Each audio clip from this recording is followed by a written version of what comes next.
amagoo alal. asalaamaaleykum ñu ngi nuyu bépp auditeur u Rewmi FM ñi nga xamante ni ñoo taamu rajo bi di Rewmi FM Dakar 97.5 di ko déglu saa su nekk ku nekk nuyu nañ la sa tur ak sa sant di beral nuyoo ñi nga xamante ni saa su nekk ñooy ànd ak émission bile di toute la ville en parle samedi bu jot 10h jàpp 11h ngeen ci ànd ak Ndeye Comba Moreau tey ji seen émission sociale toute la ville en parle dalal Mamadou Lamine Diop nekk responsable politique ci Alliance pour la République ñu daal di fas yéene waxtaane ak suñu gan gile lu soxal mutisme bi nga xamante ni dañ ko nemmeeku ci opposition bi ci jamonoy crise sanitaire bile daañu waxtaane coowal troisième mandat fii ci Sénégal ak tamit ci sous région bi nga xamante ni troisième mandat tax na fi ñu toll nii Mali wala Guinée ma ngay daal di tàkk daañu waxtaane situation Covid 19 bi ak file ci Sénégal ñenn ñi sax day wax ni daañu indiwaat li nga xamante ni moom mooy état d'urgence sanitaire daañu ko waxtaane ak suñu gan gile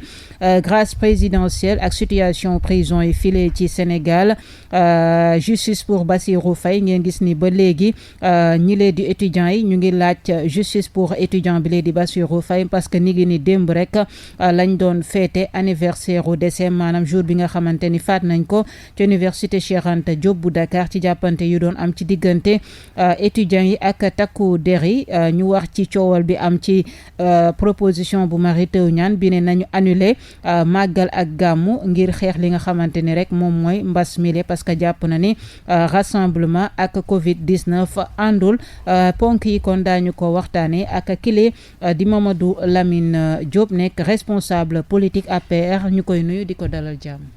salaamaaleykum Moro maa ngi lay nuyu. maa ngi profité aussi ci occasion bi di nuyu bépp auditeur u Rewmi.fr. point com maa ngi jégalu. point com di profité encore une fois ci occasion bi di remercier ñëpp di baalu àq ñëpp ci affaire feetu tabaski bi ñuy jógee. yàlla nañu yàlla dimbali ba lii di mbas mi nga xam ni moom moo sonal réew mi. yàlla dimbali ñu ba mu nekk suñu ginnaaw. képp koo xam ni da nga ci ñàkk sa waajur ñu ngi la koy jàllee képp koo xam ni da nga ci tëdd ñu ngi lay ñaan yàlla faxas sa bopp nga jóg. ba lii nga xam ne mooy mbas mi di nga xam ne dafa ëlëm réew mi yëpp nekk suñu ginnaaw ba ñu mën a dellu suñu yitte. voilà tey jii Mamadou Lamine Diop ci ponk bu njëkk bu ma lay laaj moom mooy dañu gis ni opposition actuellement pratiquement amatul fii ci Sénégal yow en tant que responsable politique APR nekk ci camp présidentiel ban jàngat nga am ci loolu ñu bëri dañu sentiratul opposition fii ci Sénégal pour yow lan moo ko waral. non mais peut-être que ne aussi que ne nguur gi mooy def li ko war parce que xam nga su fekkente ne le parti au pouvoir mu ngi avancé ni ko askan yu bëggee opposition bi forcément mu faible peut-être que ne loolu la parce que analyse yu bare mën nañ ko ci am mais c'est vrai que am na beneen aussi aspect bu ci am foog ñu reconnaître ko situation réew mi toll na foo xam ne ñu ci bare aussi parce que politique dafa laaj rassemblement politique dafa laaj tournée te comme loolu lépp dañ koo tere ñu ci bare mënuñ lu dul toog di xaar situation bi changer. parce que am na ñu naan da ngeen jënd opposition bi dañu jënd Idrissa Seck ainsi de suite ku si demee ni kii par exemple yow tey Idrissa Seck nga xam bu ñuy wax opposition Sénégal actuellement bu jiituwul nekk premier war na nekk deuxième.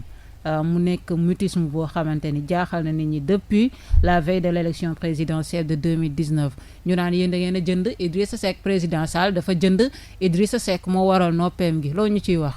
bon xam nga sujet la boo xam ni très sincèrement amuma ci firnde quoi amuma ci firnde ma rappelé rek ne pour yow instant bi président Sall li ko war mi ngi koy def loolu laa gis parce que wala loolu nga am envie wax non mais loolu laa gis non xam nga sur yeneen sujet dinaa la wax leneen loo xam ne xëy na bokkuma ko gis-gis ak gars yi te man noonu laa gisee man j'assume mes idées que ne dama jàpp ne mu ngi def li ko war ak askan wi bon xëy na nag ci yenn domaines yi xaw na am tuuti manquement duñ ne lépp mojji duñ ne lépp tout va bien parce que loolu aussi yëpp askan wi la am na ci exemple man je rappelle que maa ngi tudd Mamadou Lamine Diop maa ngi dëkk Ndiabène Gandiol je suis responsable politique à Ndiabène Gandiol j'ai été le candidat et le mandataire de l'APR dans la commune de Ndiabène Gandiol pour les élections passées que ne suñ ma toogee fii naan lépp moo ji alors que maa ngi dëkk Ndiabène Gandiol am na manque am na yu bëree bëri yu ñu doon xaar gisuñu ko aussi yàpp askan wi la mais jàpp naa ni li ñu mën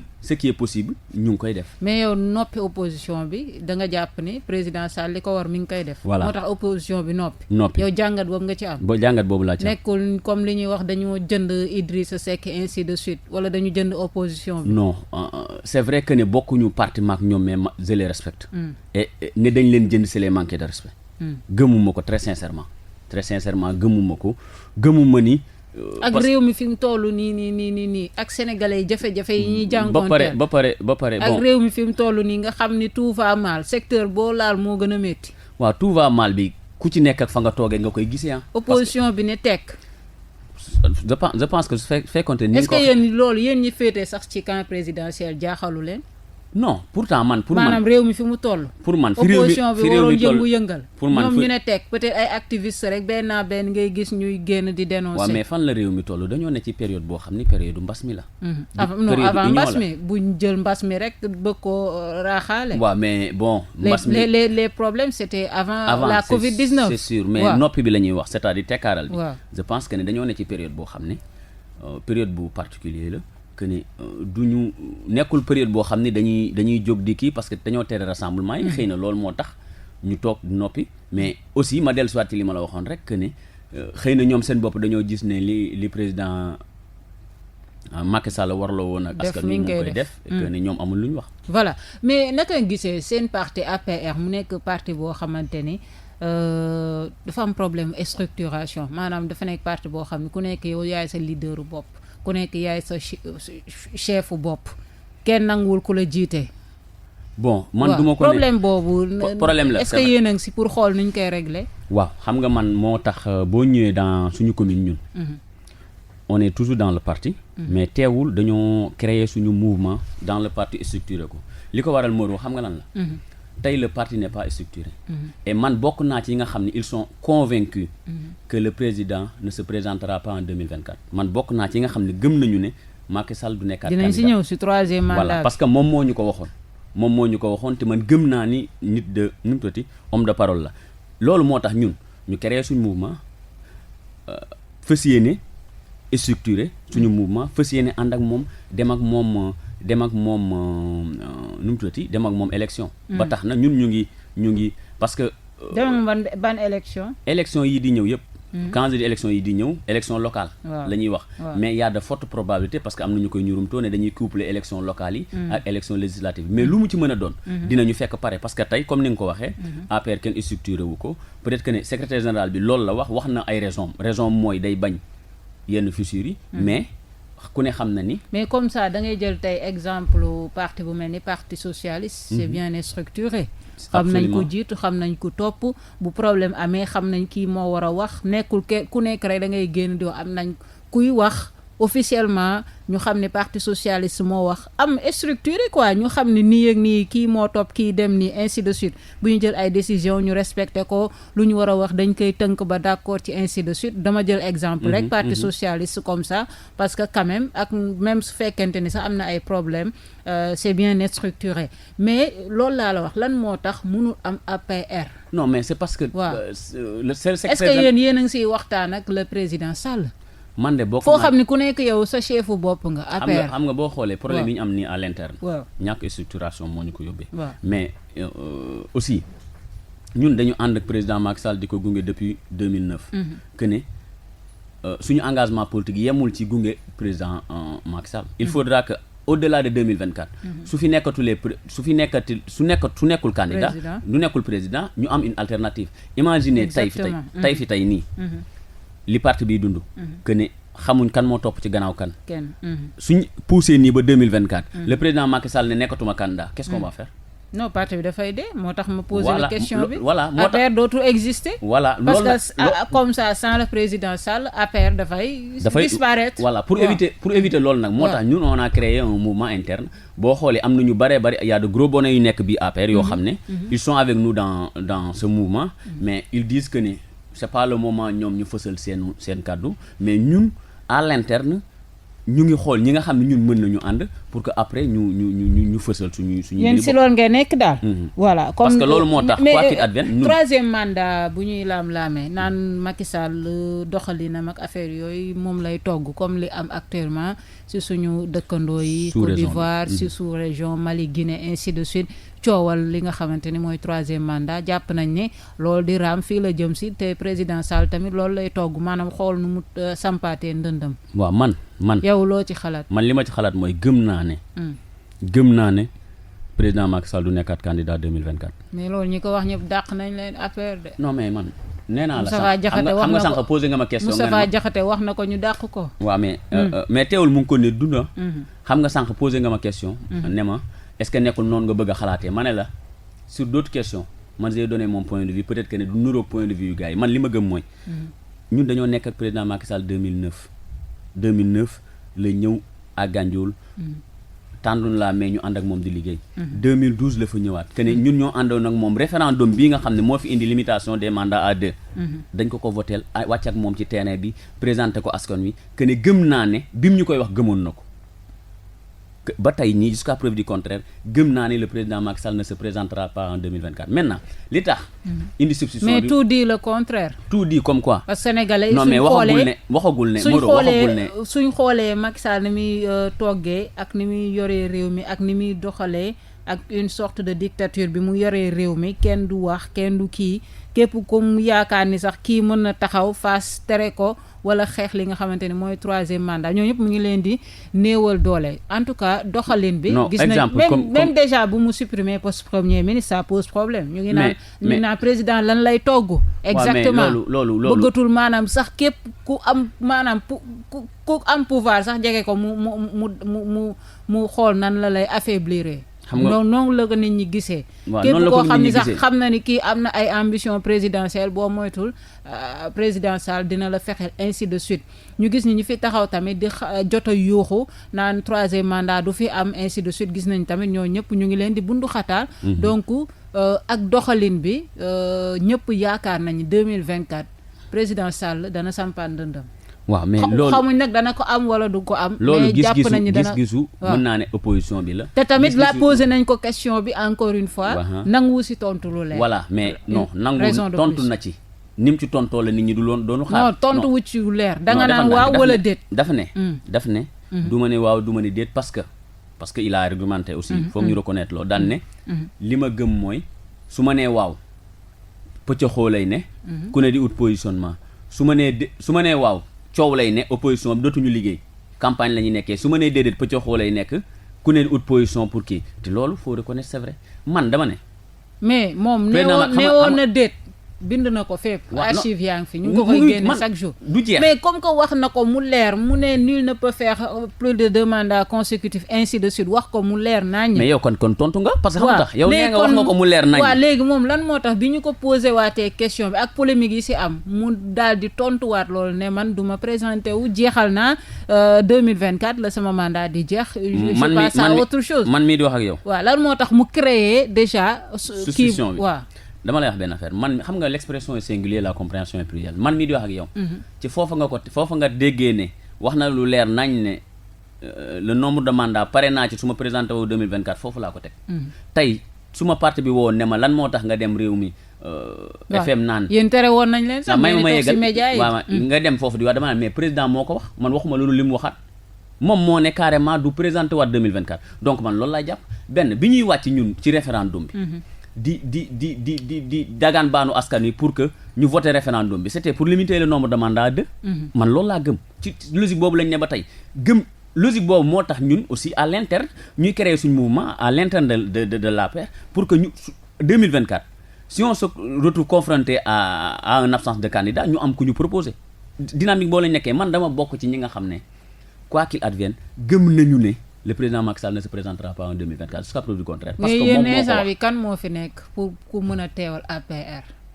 non mais xam nga mais n'importe qui am na ay cadres maanaam parti boo xamante ni kenn nanguwul kenn jiitu. non mais xam nga pëccëxoo Macky rek moo mën a wax ngeen topp si gannaawam. su dul waaw mais moom c'est fini. koo wax mu ne man resuma Macky laa res. waaw mais c'est parce que ñàkk structuration bi. mais kan moo fi mën a nekk imaginez-vous le président 2024 mu retiré wu taxaw fee mais yéen kan ngeen di tànn. voilà je vais répondre à cette question. waaw. il y a presque 1000 personnes yoo xam ne mën nañoo nekk candidat ay cadre non kan mooy nangoo topp si ginnaawam.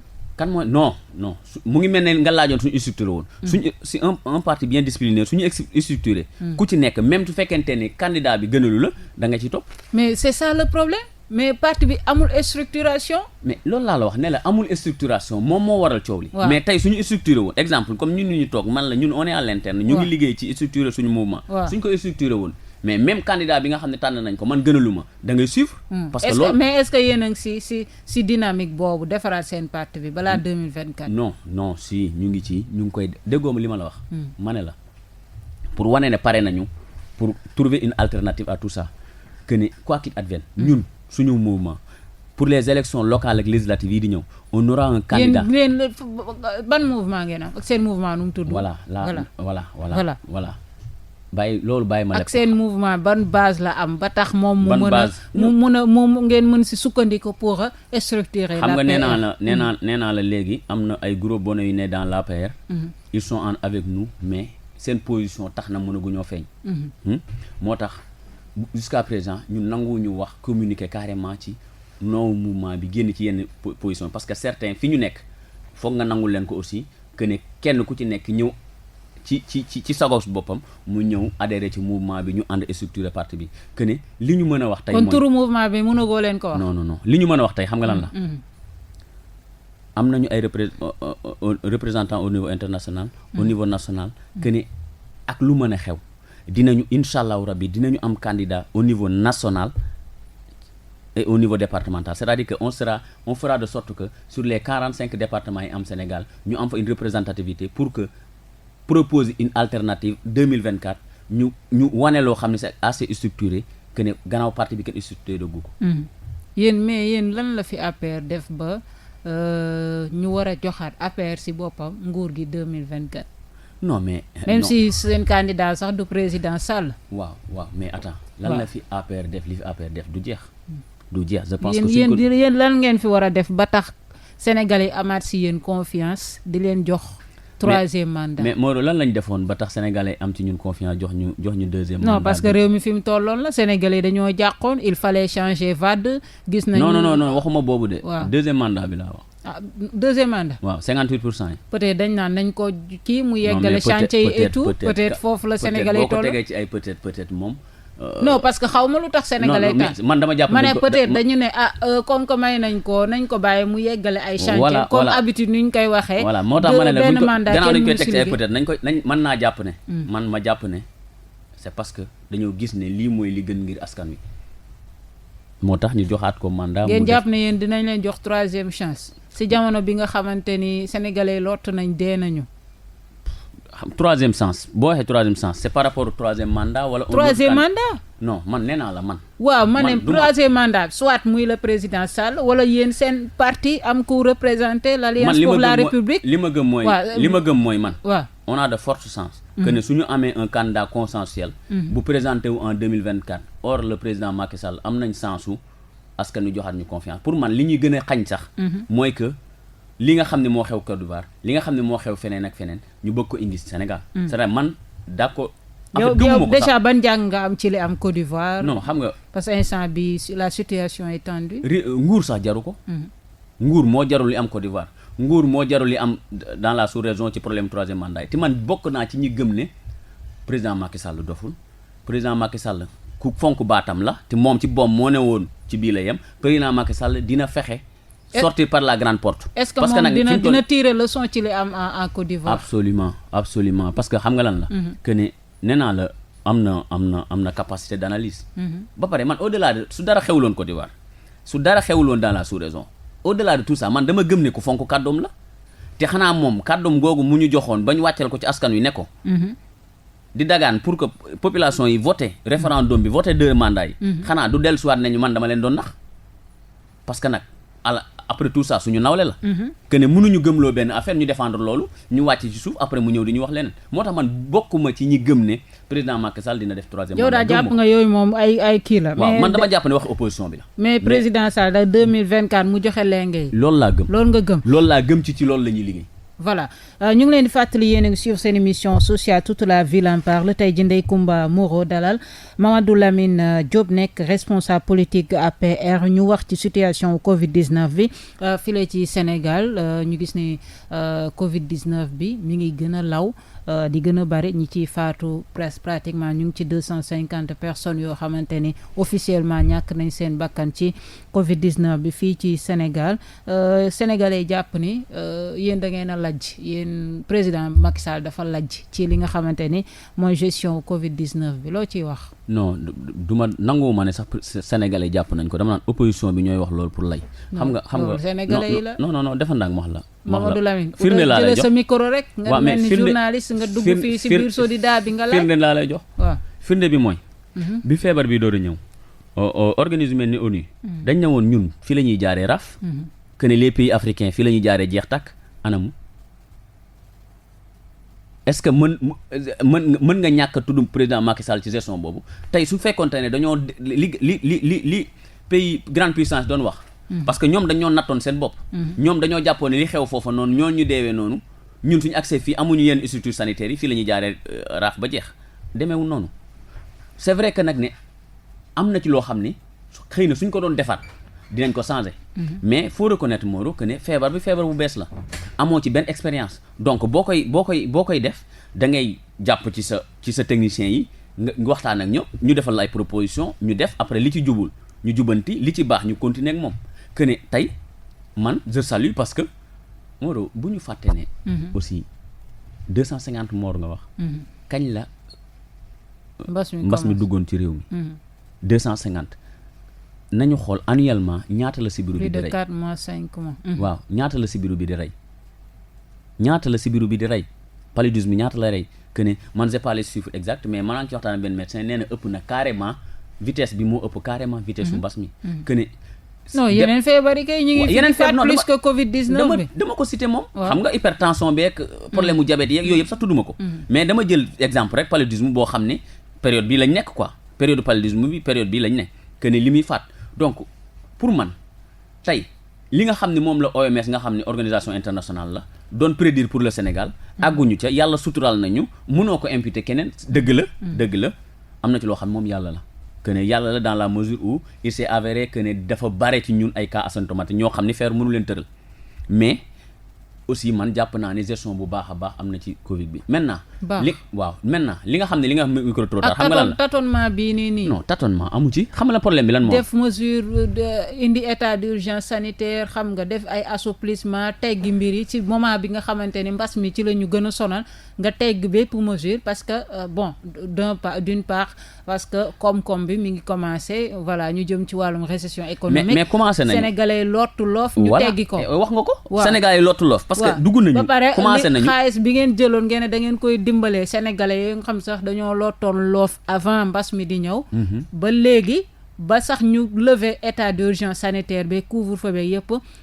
ndimbal boobu pratiquement kenn jotu ci non kenn jotu ci non Moreau bul wax loolu ñan ñoo ci jot wax ma ñan ñoo jot ñi ko xam nga lan mooy problème réew mi waaw li ma lay wax de awma non mais yow waroo am yow doo nécessité yow doo faqi ñan ñoo war a am mooy ñi nga xam ne ay néew di doole lañ Moreau entre nous yow doo néew di doole lii ngay wax nii mooy problème li am ñoom ñu ngi doon liggéeyatuñ ndax mbas mi waaw non ñoo xam ne néew di doole lañ seeni mesure moo ko waral non mais Moreau xam nga yow wax nga tontu nga sa bopp xam nga tontu nga sa bopp waaw bu ñu fàtte ne ndimbal li pour néew di doole yi la woon te mais néew di doole yi jotuñ waaw non jot nañ am nañu jot ñan ñoo jot non am nañu jot man laajiwu ma woon yow laaji woo woon keneen laajiwul woon yow soxla woo man soxlawu ma mais xam lan mooy problème réew mi man pour man personnellement et je le jure sur le Saint Coran bi affaire yi amee man dama jàpp ne damaa bokk ci ñi war a dimbalaate boo ñëwee sama direction di nga xam ne man bokk naa ci njëkk a émettre le fait que ñu def benn cotisation ñu déposer ko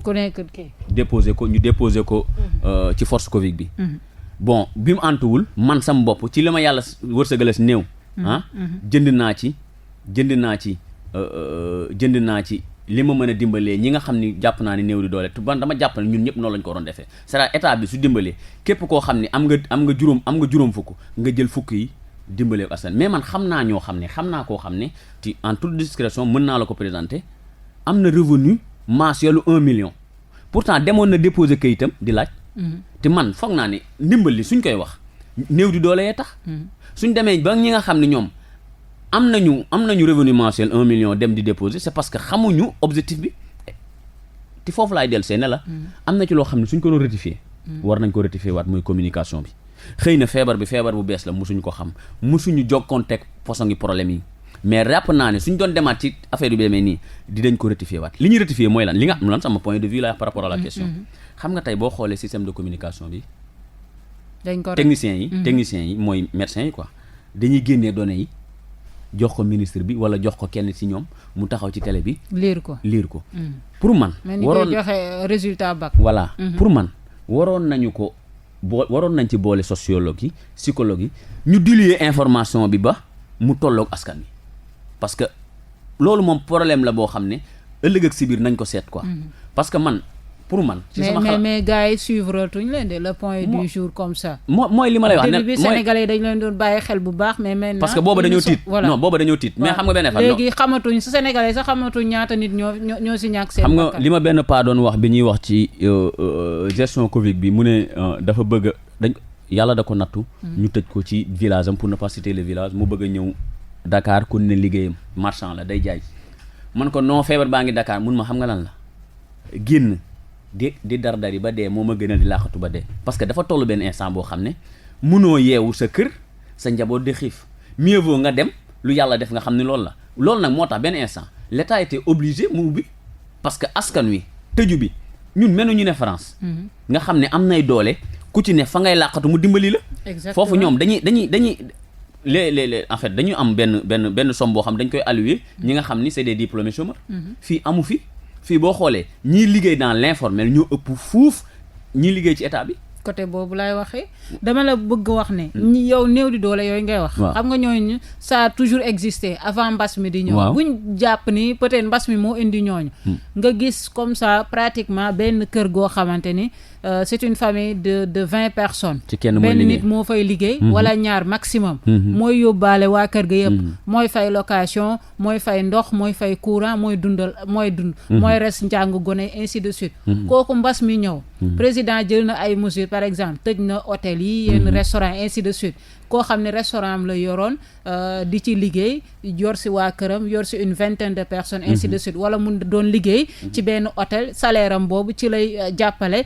si la yor toute une famille léegi mesure bi mu ñëwee xam kooku bu chômage technique bi amee pratiquement day toog këram bu fekk am na si ñoo xam ne sax amatuñ salaire am na si ñoo xam ne xaaju salaire la ñu am mais kooku bu fekkente ni yéen ngeen du ngeen ko dimbale kooku dee na dëgg nga wax xam nga moo tax parce que kooku benn nit moo doon liggéey di yóbbaale parce que on est au Sénégal di yóbbaale toute une famille kooku président jël ay mesures hôtelam tëj hôtel ba mu doon liggéey ñu ko fay salaire hôtel bi tëj hôtel bi ne ko yow instant bi da ngay dem chômage technique mënatuma la gérer peut-être dinaa la jox une petite somme déjà kooku am na problème wala am na si ñoo xam ne nag seen liggéey sax carrément dafa taxaw 4 mois 5 mois 6 mois amoo benn revenu si réew moo xamante ne da nga doon vivre au jour le jour da ngay dem ñafe li nga am nga ñëw dund si ainsi de suite dajale fay sa location mais ñooñu amuñ ndimbal te ñooñu dañu jàpp ne du ñu ay néew di doole te ñooñu sax pratiquement ñoom la mbas mi gën a laal parce que amoon nañ si lu ñu jàpp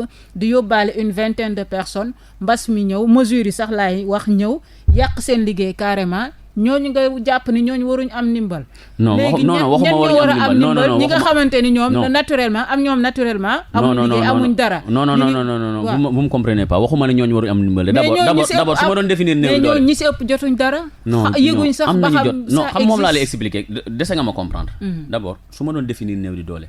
dama koy définir comme ni nga waxee képp koo xam ne da ngay xëy di dund du jour le jour. au jour le jour. pratiquement Sénégal waaw. non dama ne non moo tax ma la néew doole ñoo fi ëpp. voilà que ne kooku laay définir comme néew di doole bi. nekkul ne ki doon toog non képp koo xam ne yow da nga xëy di live ñafe sa live du jour le jour. man dama lay boole ci néew di doole yi. mais képp koo xam ne yow mbas mi entravé wul say revenu c'est-à-dire que ne mu mbas mu ñàkk mbas gouvernement ngi lay fay am na ñoo xam ni mu mbas mu ñàkk a mbas seen salaire musul tardé même suñu nekkul ci gouvernement bi ñu ngi fa secteur privé ñu ngi secteur waaw ñu ngi fayeeku pour man ñooñu bokkuñu ci te waruñu ci bokk mais ñooñu ñoo dem di laaj xam nga problème bi lan la pour man état bi kese warul dimbali dem muro képp koo xam ne yow yàlla nattu dimbali na la ba mbas mi yàqul sa liggéey waroon nga am xelu sa dëkkandoo bi nga dëkkal nga wàññi tuuti ci li nga yor dimbalee ko man noonu laa ko gisee. pourtant gars yi ñu ngi ko doon def. de mais tamit mais xam nga non mais man loolu am na. man nee naa la. yàlla rek tax may wax mais man nee naa la xam naa ne. xam naa ñoo xam ni seeni revenu moo ëpp sama yos. demoon nañ déposer ji xam naa ci ñaar kenn ki moom mbas mi yàqul liggéeyam parce que mu ngi doon jot fi mu ngi doon liggéey fi mu doon liggéey. mais keneen ki déggoo man la am na revenu plus de 1 million. mais loolu dem na taxaw di kaas alors que loolu mooy problème bi te ñoom ñoo gën a bëri wax de. ñoom nag ñoo xam nuñ ko war a gérer parce que ñi ko mérito ñu ngi fi actuellement gis nga. te am na benn point boo wax bu important. mooy ñi nga xam ne parce que man loolu bëggoon naa ministre de l'intérieur revenir ci. tey tëj nañ plage yi.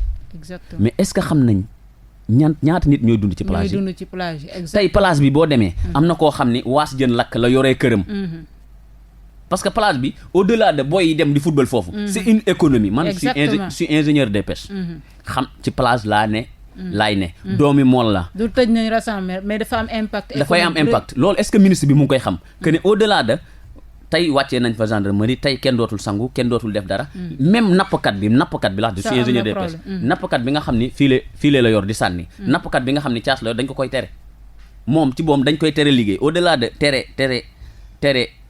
tere boy yi ñu football ci plage bi dañu ne léegi personne ci plage yi ki liggéey ci woon ci plage bi dootul liggéey si ki napp si woon ci plage bi dootul napp si kenn dootul nekk ci plage bi ñun fa ñu jëm au-delà alors que boo demoon tey ci plage bi économie ça pose problème ñooñu soxla nañ ni ba te duñ ko am te tey boo demoon ci plage bi am na koo xam ne waas jën la fi nekkee ci lay dundal njabootam am na ñoo xam ne màdd lañ fay jaay li nga koy xeebas néew ci la ñuy am 5000 francs bu ñu yóbbu seen kër par jour am na koo xam ne café la fay jaay am na koo xam ne ay jouets la jaay c'est-à-dire que économie bi lalu ci plage yi été bi ni muy doxee Europe lay doxee fii de c'est-à-dire que il faudrait que le ministre de l'intérieur comprendre ne gis nga ni gars yi jógee fii dem été ji Europe noonu la baadoolo bi jógee village ñëw été si Dakar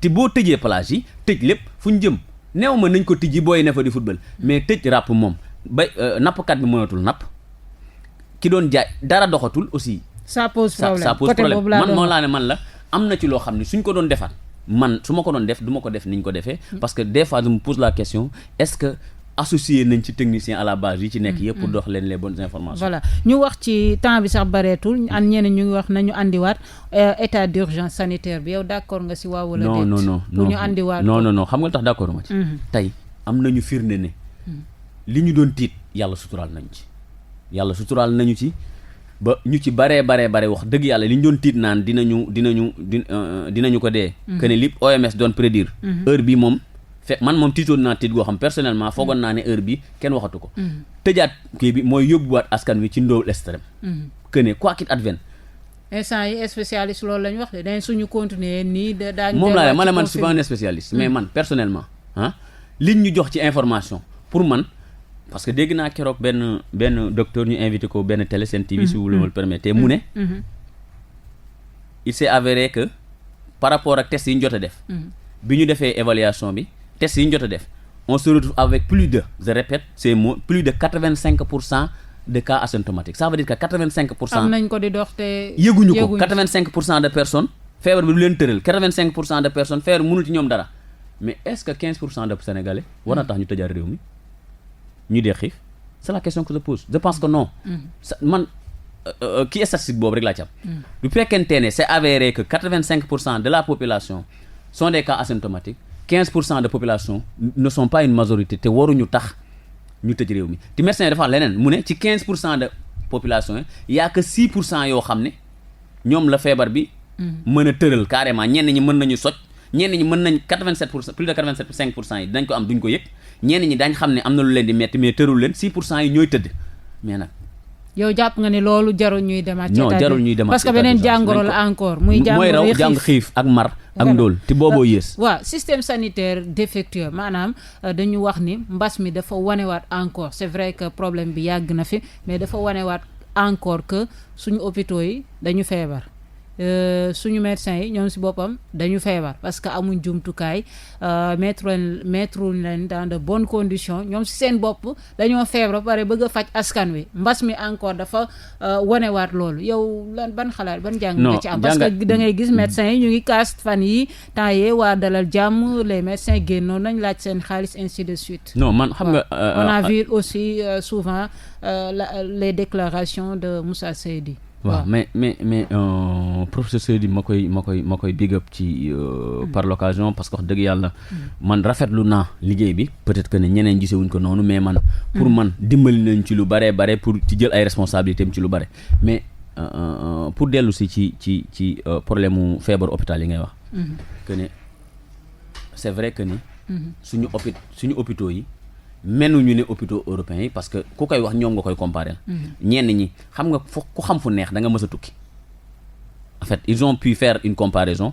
pour xam ne suñu yor si par rapport ak yee mais boo newoon ne da ngaa jóge fii nga dem dans la sous-région ci yenn dëkk yi nga dem seen hôpitaux yi di nga xam ne Dantec principal suñu hôpital yi ne fi hôpital yu mag la mais nag boo ñu comparer hôpitalu pays grande puissance di nga xam ne aussi suñu hôpital yi mooy loolu que ne am na loo xam ne dëgg la que ne tey mais le problème c'est l'Afrique du Sénégal rek. waaw non l'Afrique la c'est l'Afrique.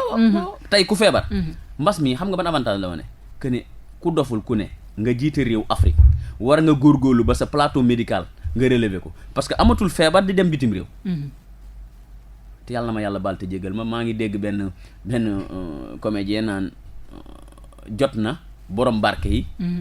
investir seen xaalis bi ci suñ plateau médicaux parce que amatul feebar dem ci biti ku feebar boo amul foo fajoo fii di nga dee mais révélé na peut-être que dysfonctionnement yu bare parce que pour man mbas mi yàlla na ma yàlla baal te wane na ni ñoom war nañ fi defar dafa tolloole néew di doole beeg borom doole bi que ne amatul feebar buub say bagage dem bitim réew ku feebar fii nga yem mais nag c'est vrai que ne boo jëlee comme ni ma ko waxee suñu hôpitaux yi xaw na des mais par rapport ak boo ko comparé ak li nga xam ne moo xew dans la sous-région tey. non dafa des kay. xawul des waaw non des na. déggoo man la mais boo ko comparé. yow est-ce que xam nga ni. fii moom macha allah am nañ ay borom xam-xam. non mais ba pare man waxuma la dama la li ma lay wax nii mën nga ko macha allah am nañ xam-xam. mais le problème des techniciens. waaw mooy le plateau médical. défectueux loolu dëgg la. parce que ñoom moom est-ce que xam nga ni sous-région bi ñu baree bari fii la ñuy faju see. loolu la ma ne ñoom moom. seen xam-xam. kenn naatable wu ko. voilà macha allah waaye ñoom la ñuy ñaxtu. am nañ xam-xam mais médecine dafa am fu muy toll faaw nga am un bon plateau médical pour mën a def sa liggéey looloo tax président yeeg DG yeeg ministre yi di daw ak borom barke di faju ji bitim réew. waaw mais fi mu toll nii faju ji bitim réew mënatu la. exactement que ne ku feebar. fii ngay fajoo léegi lan ngay proposer par rapport à ça ñu tàggatoo. non li may proposer mooy que ne ñu jàngat ñu jël ay jàngat. ci feebar bi. ba góorgóorlu ba wax dëgg yàlla relever suñu plateau médical yi. que ne ba nga xam ne dëgg la par rapport à ak sous-région bi parce que ñu baree bare fii la ñu faju see que ne am nañu niveau mais par rapport ak paj mu baax des na bu baax a baax ñu au-delà de plateau médical bi ñu recruter parce que Moreau Dakar nga ne. boo demee ci àll bi. ça pose problème. poste de santé yu bare kenn nekku fa. parce que faut oser le dire aussi. que ne da ngay dem ci benn zone boo xam ne 25 000 habitants moo fi ne fu mel ne Gandiol benn infirmier wala benn sage-femme moo fi ne. doo am sax docteur boobu waaw wala paralyser dëkk bi yëpp. que ne ñu def ay ambulance aussi ci yenn poste de santé yi parce que man fa man dëkk muy Ndiébène Gandiol ambulance bi des fois mu dox des fois du dox. que ne des fois da ngay am sa malade vous êtes obligé nga yow yaay fexe lu ko évacuer donc ti loolu nañ ko seet si ñun sax ñun. suñu feebaree wala suñuy soxna nekk ci yenn situation yi Dakar la ñuy ñëw parce que situation boobu rek nekk ci àll bi Dakar lañ préféré ñëw ñi nekk Dakar Europe lañ préféré dem parce que affaire bi c'est graduel. voilà ñu bàyyi la nga tàggatoo Mamadou Lamine Diop waxtu bi dab nañu. jërëjëf Moreau maa ngi lay gërëm di la sant di gërëm aussi ñëpp ñu doon déglu xëy na liñ fi waxtaanee tey yëpp am na ci loo xam ne peut-être que ne xaw na naqari du fekkente ne am na ñu ngi ciy jéggalu parce que dañu waxtaanee sujet boo xam ne c'est un peu sensible mooy sujet Covid bi. di ci jéggalu wér di dellu si waat rek di la wax ne. et je le répète man loolu laa gëm. bokk naa ci ñi gëm ne le président Macky Sall ne se présentera pas en 2024. baax na dañ ko archiver rek toog fii incha allah 2024 bu ñu fi fekkee dina leer ñu koy remercier bu baax a baax Mamadou Lamine Diop nekk responsable politique APR nekk tamit ingénieur de pêche ñu koy remercier bu baax a baax ci disponibilité am di leen remercier yéen suñu auditeur ak suñuy internaute di remercier Mamadou Diallo ci machine bi kon tamit émission bi mën ngeen ko dégluwaat ci suñu page su suñu site internet rewmi.com wala ci suñu chaîne YouTube Rewmi officiel comme ba samedi prochain incha allah di ngeen mën a encore dégluwaat émission bi jaa ngeen jëf.